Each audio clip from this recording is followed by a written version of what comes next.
So we're going to take you through a typical workout from start to finish.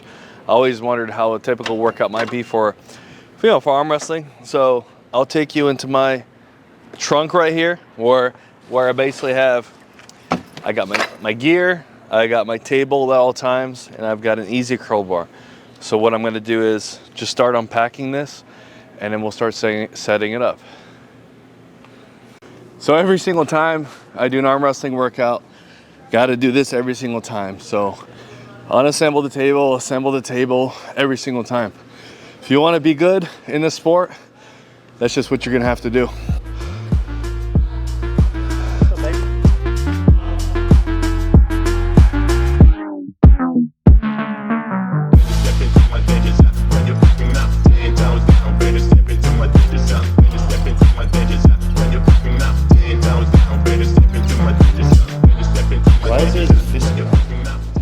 So the reason for this is because if I had this here, it would have to be like that. Oh, so it's just a way to extend it, and it might as well have a fish skin, whatever is cool.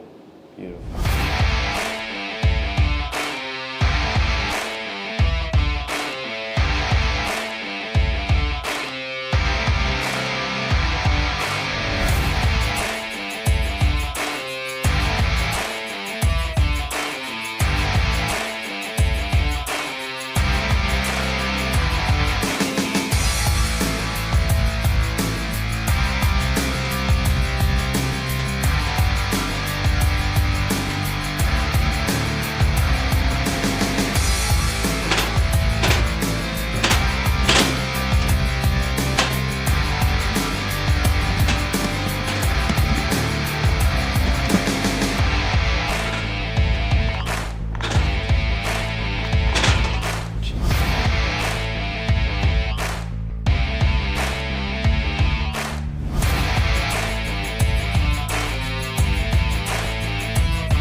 Lewis, when's your next tournament?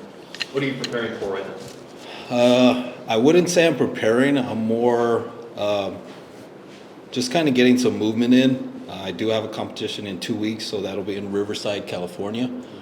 That'll be for the World Series of Arm Wrestling. I am going to be doing the 209 weight class, potentially also the 239 weight class, also both left arm. The 239 weight class? Yep, that's the weight class.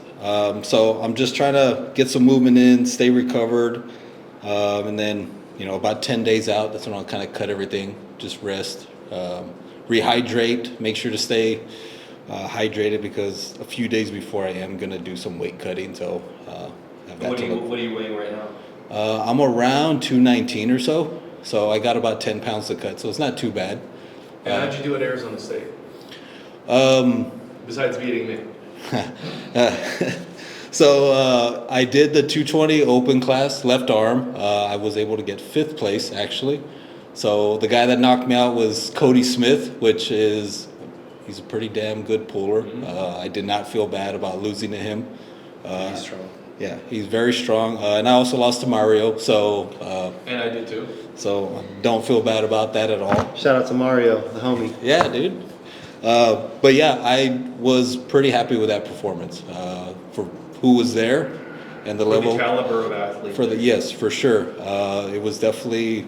I got to get some variation on the table.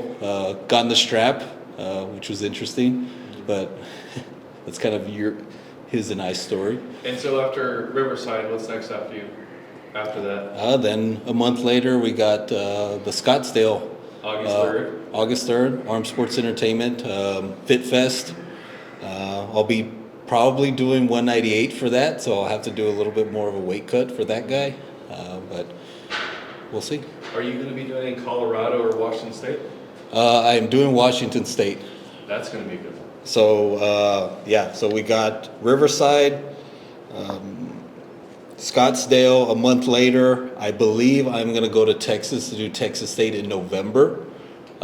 So then about a month later, I will be going to Washington to do Washington State. So I am going to go to do Texas State for sure. I got second place last year in the 198, so left arm, and I'm gunning for first place this time around. So this year, what, you competed in like 10 tournaments? I've competed in 7 and been involved in 2 super match events since I moved to Arizona, so a little over a year. So this was the busiest year for me. I competed at 5 or 6 tournaments in the first half of the year. It's June right now. I've been to like 5 or 6 tournaments. I have, I think, 2 or 3 more by the end of the year that I'll compete in, but I am expecting a child at the end of this year, so good to cram in as much as I could while I can. Absolutely.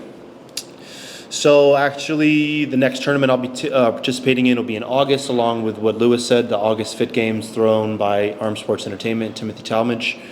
And I didn't compete at Arizona State at June 1st, so I've had the ability to really dedicate a long chunk of time to training, which has been really nice. When it's tournament after tournament after tournament, there's a lot of healing and a lot of recovery, and I've been able to just focus on getting stronger. So that's been a blessing for sure. Other than that, I don't really know. There's nothing really set in stone. I want to go to Washington with you guys, but if I have a kid, I don't really know how I'm going to Priorities are all play that out.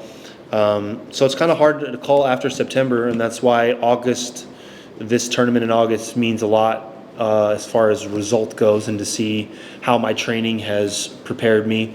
Arizona is not a slouch. There's a lot of good Arizona pullers. It's just whether or not they show up. So I can take it with a grain of salt, but really looking forward to testing my strength at that August tournament, and then focus on me for the rest of the year, do some reffing gigs, and do it all again at the beginning of the next year.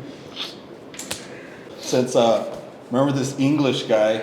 Okay, so match. For you guys that don't know, this is Mr. Corpus Christi himself from Texas.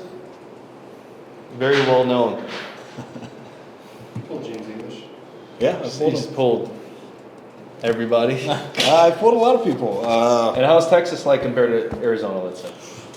There's definitely a lot more pullers, just in volume. A lot of big cities. There's definitely some really good pullers. It's a huge state. They got some high-level guys. Luckily, we have a promotion there that has multiple tournaments throughout the year. Like every 3 months or so, there's at least something going on. You guys really keep track of your rankings and all that. It seems like it's a big thing for you guys. It is. Basically, there's a list from 1 through 20 for every weight class left. And I can't even name 20 people in one weight class here. All right, that's good. But yeah, like literally they keep track of that, and people challenge each other for number 15, number 16. But I mean, Billy, that guy, he keeps up with all that shit, man. Billy Ortegas? Yeah. Shout out to Billy Ortegas. Miss you. If you didn't know, he's from Texas. Yeah. Kind of obvious.